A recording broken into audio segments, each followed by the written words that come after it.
Si manejas con talento los activos de tu organización, estos te van a rendir por sí mismos una utilidad para el negocio, aún marginal, y en este caso, aún suponiendo que no desarrolles una labor productiva. Antes de continuar, no olvides dar clic a la campanita y compartir este video. Probablemente esta información pueda serle de utilidad a alguien que tú conozcas y sepas que la necesita. No importa si eres productor, comerciante o bien inversionista especulador. De hecho, un adecuado manejo de los activos te permitirá reducir los riesgos de pérdidas y afrontar el entorno económico tan cambiante en el siglo XXI con utilidades. Hablar de un tema tan complejo como la adecuada conducción de los activos resulta además fascinante porque si conduces tu administración con maestría, serán precisamente los activos manejados con visión financiera los que te darán la ansiada libertad financiera y de tiempo. En este video vamos a hablar de los activos permanentes, su definición, los tipos más populares y por qué es importante que los conozcas para la toma de decisiones del negocio. También descubrirás por qué algunos de ellos están inflados de publicidad y no de verdadera información que te sea útil para rendir de tus propios activos una utilidad. Así como podrás deducir quién es aquel que se beneficia cuando invierte en ellos y el por qué es importante tener en este sentido educación financiera. La educación financiera es uno de los activos más importantes porque te permite generar por ti mismo y regenerar con el tiempo ingresos como bola de nieve. Entre más profundices y afines tu dominio sobre el manejo de los activos, mayor será tu educación financiera y lograrás manejar con mayor acierto las colocaciones en materia de negocios. La educación financiera en este sentido es lo que distingue a los empleados de los autoempleados. También distingue a los autoempleados de los empresarios. Y en un grado más fino, una educación financiera avanzada es la que separará a los empresarios de los directivos de alto nivel. Te invito a ver críticamente este video en el que descubrirás por qué antes de tocar este tema fue fundamental los 9 videos precedentes. Aquí nos referiremos sobre todo al desarrollo de cualidades financieras para lograr que el negocio crezca. Anteriormente, más bien nos referimos al cumplimiento y desarrollo estratégico de la actividad financiera de nuestro negocio, ya que esta es la base de su desarrollo. También a partir de aquí podrás comenzar a correlacionar todo lo analizado con anterioridad, desde el tema de la organización hasta el tema de los criterios de la autoridad con la situación económica de tu negocio, y comenzarás a contar con elementos para deducir por ti mismo por qué es importante tener una mentalidad financiera y estratégica en que lo primero que cuente es cumplir de forma ajustada y legal con las obligaciones tributarias para que a la larga se puedan sustentar tus estrategias de índole financiera y el futuro de tu organización. Este es el 10º video del fascinante curso Problemas Fiscales y Financieros de las Organizaciones, en el que abordaremos el tema de los activos fijos, su concepto y daremos notas estratégicas para optimizarlos en la toma de decisiones que te permitan enfocar y obtener mayores recursos financieros. Te comento también que este curso público es básico para que posteriormente accedas al área VIP de análisis financiero para que puedas tomar decisiones de inversión sustentadas en tu propio análisis de los mercados, orientado por tu propio criterio de inversión, sin necesidad de depender de asesores en el camino. Dicha área se compondrá de videos en renta en este mismo canal de tu comunidad fiscal online en YouTube. Comencemos pues con el análisis del tema de la inversión en activos permanentes. Y comenzaremos por responder la pregunta de qué es un activo permanente y definiremos que los activos permanentes son activos fijos que pueden tratarse de bienes muebles o inmuebles y cuya cualidad es la de no transformarse en dinero corriente durante el ejercicio.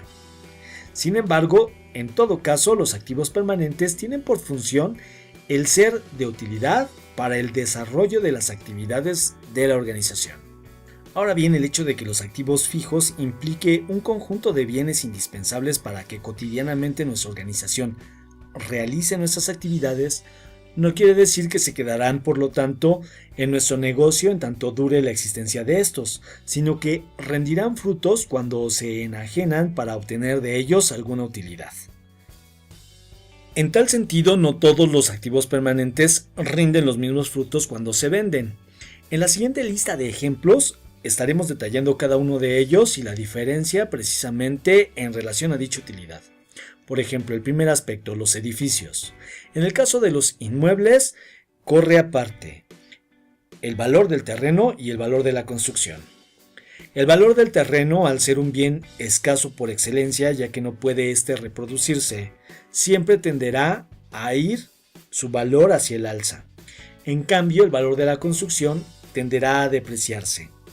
Al final, en el caso de los inmuebles, estos también se pueden y se deberán depreciar contablemente durante los ejercicios con el propósito de hacer deducible su adquisición.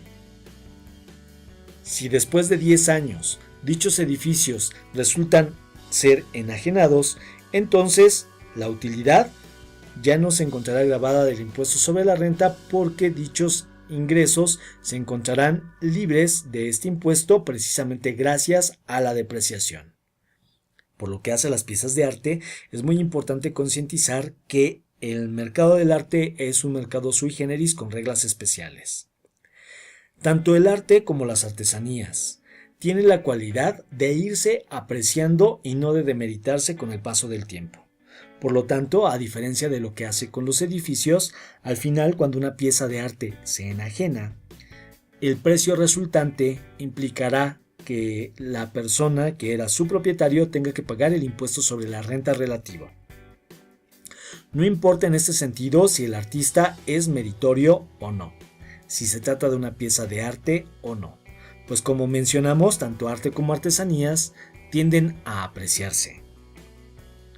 En todo caso, habrá que tener una información mínima en relación a las corrientes de arte, en relación a la validación de la pieza como auténtica y en relación a la oferta y demanda de los autores, ya que bien tomada la decisión en la adquisición de una pieza de arte, entonces esta será más bien una inversión que un gasto.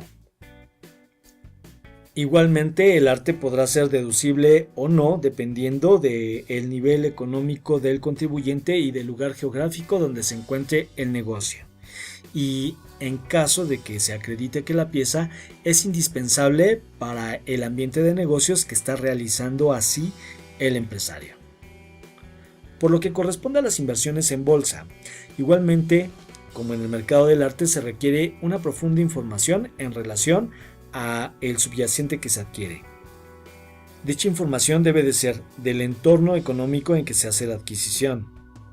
Tiene que referir en relación a la información de fundamentales que se relacionan con el subyacente que se está adquiriendo y también en relación a las técnicas en materia de estadística que aportan así los mercados y los gráficos. Si bien las inversiones en bolsa y las especulativas juegan con la esperanza en materia de adquisiciones, no obstante, si se toma una decisión bien informada, se reduce como consecuencia el riesgo al momento de hacerse la compra. Por lo que corresponde a los fondos de reposición del activo fijo, estos tienden a ser aquellos que establece la empresa con el propósito precisamente de ir sustituyendo el conjunto de bienes que son de utilidad para la realización del negocio. En todo caso, el manejo de los fondos de reposición de activo fijo debe de tratarse con suma ética o va a derivarse del mal manejo de estos, sanciones o delitos de índole fiscal. Por lo que respecta a los fondos de pensiones y fondos de inversión, estos juegan las mismas reglas que las inversiones en bolsa y especulativas. En todo caso, se debe de tener información del portafolio de inversión, así como del entorno financiero, de la información fundamental y del análisis técnico que nos permita hacer una toma adecuada de la decisión y de la cartera que vamos a asumir al momento de la adquisición de los lotes en dichos fondos. Respecto a las inversiones convertibles a largo plazo, tenemos las bancarias y las no bancarias. Haciendo a un lado las inversiones de bolsa, en las no bancarias tenemos las relativas a todos los bonos gubernamentales que implican finalmente adquirir aquellas obligaciones que los estados se comprometen a pagar con el propósito de autofinanciarse. Ya más adelante estaremos hablando de las ventajas de estos respecto a las inversiones a largo plazo directamente en bancos. Por lo que hace a las inversiones en acciones fuera de bolsa, se trata de inversiones over the market y en relación a estas se merece hacer la misma observación que se hace respecto a las inversiones permanentes en relación a bancos. Se debe de tener mucho cuidado y también bastante información acerca de las reglas y los contratos que se firman. Y finalmente, respecto a las inversiones en compañías, estas implican también una forma de adquisición fuera de bolsa, pero a diferencia de las anteriores, no se hace con el propósito de especular inmediatamente, sino que en realidad son inversiones que se realizan con una visión a más largo plazo, con la esperanza de obtener una utilidad más certera. Las inversiones en compañías se hacen ya sea en empresas asociadas a un grupo, en empresas subsidiarias y en empresas afiliadas. En el caso de las empresas asociadas, se hace compra de una tenencia accionaria dentro del porcentaje del 25 al 50%. En el caso de las subsidiarias, la adquisición se hace dentro del porcentaje que suele ser mayor al 50%, y en el caso de las afiliadas, se hace una adquisición dentro de un porcentaje mayor al 25% de dos o más empresas de un mismo grupo. Y por lo que respecta a los depósitos en garantía a largo plazo, estos asegurarán el cumplimiento de la obligación, pero no rinden utilidad, salvo que se cobren en caso de que el contrato no se cumpla. Cualquiera de las inversiones anteriores requerirán, en materia de su adquisición, como cualquier bien, que se expida un cheque cuando el pago sea superior a los 2,000 pesos. También es útil el estado de cuenta en el caso de las inversiones bursátiles. En el caso de las inversiones en empresas se requiere también el acta de asamblea. Y en los depósitos en garantía se requiere el contrato principal y el accesorio, los cuales deben documentarse, y el pago debe hacerse mediante transferencia de fondos electrónicos o cheque. Es importante recordar que cualquiera de las adquisiciones anteriores tendrá necesariamente que estar documentada, pues en caso de auditoría el SAT va a requerir en el momento los documentos que acrediten que la toma de decisiones fue lícita. Entre los documentos fiscales que deben complementar nuestra actividad fiscal, la conservación de los criterios de la autoridad fiscal son sumamente importantes, pues configuran un régimen jurídico individualizado que da certeza a nuestro sistema tributario en lo individual. Respecto al registro de la compra de inversiones en bolsa, es muy importante anotar que el registro puede hacerse ya sea al inicio de la inversión, en cuyo caso se fija el precio de la compra a un precio fijo sin importar si se compró una o varias acciones, con lo que se salva el problema del desliz económico. O bien se puede optar por la técnica de registrarlos desde la fecha en que se tiene el estado financiero. A partir del siguiente ejercicio se hacen los ajustes según aparezca la inversión en dichos estados. Si hay pérdida, entonces se considerará que la inversión fue más bien un gasto. En el caso de la adquisición de inversiones no operadas en bolsa, estas se evalúan ya sea a su compra, en cuyo caso se va a considerar el precio más los gastos de adquisición e intereses de vengados no cobrados, es decir, generados pero no exigibles aún. O bien desde su consideración anual en los estados financieros, en cuyo caso se incluye el costo de adquisición más los intereses de vengados. En su caso también se tendrán que reconocer las utilidades o las pérdidas generadas. Respecto al manejo financiero de los fondos de reposición de activo fijo, diremos de entrada que este es un fondo creado precisamente para reponer con el tiempo los bienes adquiridos con ánimo de permanecer funcionales para el negocio a largo plazo. Este fondo se usa cuando el bien se desgasta, cuando el bien se vuelve obsoleto o ya no se usa, o cuando el bien es depreciado. Es muy importante tomar nota que respecto a este fondo puede actualizarse la defraudación por su mal uso. Y esto ocurre cuando el bien se compra para una reposición sin necesidad o cuando se realiza indebidamente la depreciación. Por lo tanto, tendremos que ser muy enfáticos en cuáles son aquellas consideraciones que nosotros estimamos con el propósito de realizar estas reposiciones o bien seguir las reglas contables con el propósito de efectuar adecuadamente la depreciación conforme al Código Fiscal de la Federación. En el caso de las inversiones a largo plazo, estas se definen como las no relacionadas con partes vinculadas, cualquiera que sea su forma de instrumentación, incluidos los intereses devengados con vencimiento superior a un año o sin vencimiento, como los instrumentos de patrimonio, cuando la empresa no tenga la intención de venderlos en el corto plazo. En caso de que los valores representativos de deuda o los créditos devenguen intereses explícitos con vencimiento superior a un año, se crearán las cuentas necesarias para identificarlos, debiendo figurar en el balance de la misma partida en la que se incluya el activo que los genera. La duda aquí es si conviene o no invertir a largo plazo. Y diremos que todo depende del tipo de bien que se adquiera con el propósito de hacer esa inversión a largo plazo. Si nos referimos a lo que es inversión en cuenta bancaria, diremos que esta es una pésima opción, ya que en el caso de los bancos, la inversión a largo plazo es confiscatoria. Esto porque la ingeniería actual del sistema financiero es la de generar en contra del inversionista intereses negativos.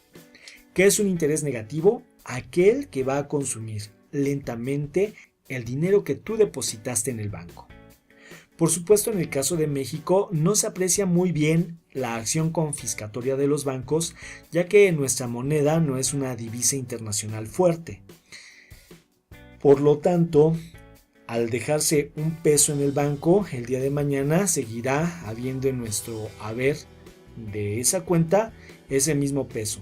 Pero si confrontamos nuestra divisa en relación al dólar, muy probablemente ese mismo peso habrá sufrido una depreciación por el desliz económico de la divisa fuerte en el extranjero. Luego, la acción confiscatoria ocurre cuando el banco traslada todas sus cuentas a moneda extranjera, mientras que el depositante tiene su cuenta en moneda nacional, de lo cual se redundan los intereses negativos que ya mencionamos. Por lo que respecta a la bolsa, dependerá en realidad del subyacente y la estrategia. Bien desarrollado el análisis, es más conveniente la inversión en bolsa, ya que se reducen más los riesgos que la inversión en banco.